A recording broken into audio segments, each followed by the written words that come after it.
On voit aujourd'hui qu'il s'agit de jeunes enfants, de jeunes adolescents, de gens qui ont 10, 11, 12, 13, 14 ans, qui souvent utilisent les réseaux sociaux, plus compliqués à suivre pour les services de police.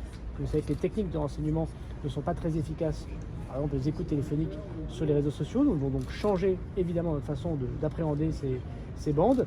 Et puis nous voyons également beaucoup d'utilisation d'armes blanches que nous devons absolument combattre. Et donc nous avons convenu avec le garde des Sceaux, ministre de la Justice, avec le ministre de l'Éducation nationale, plusieurs actions. D'abord une coopération parfaite entre nos services et le suivi exact des décrochages scolaires. L'interdiction de paraître, c'est-à-dire on ne va pas envoyer les enfants de 12 ou 13 ans en prison, mais l'interdiction de paraître, dire à un enfant, dire à une famille qu'il ne peut plus être dans un endroit parce qu'il a été condamné dans une bataille de bande, une bataille de rixes avec des armes blanches, elles doivent être appliquées. Et donc c'est une décision qui est extrêmement forte sur le plan pénal avec un système éducatif suivi.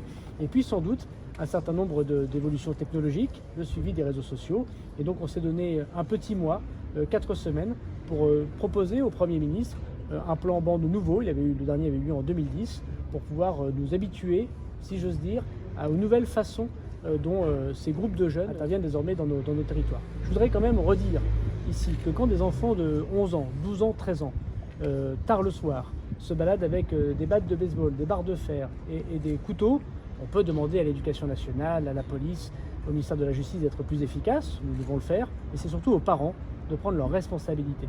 Et je veux redire ici aux parents de France qu'on ne peut pas laisser des enfants de 11 ou 12 ans avec des couteaux se réunir en bande pour faire des rixes et pour apporter évidemment parfois la mort, comme c'était le cas en Essonne malheureusement ces derniers jours. Est-ce que... Je compte devenir surveillant pénitentiaire.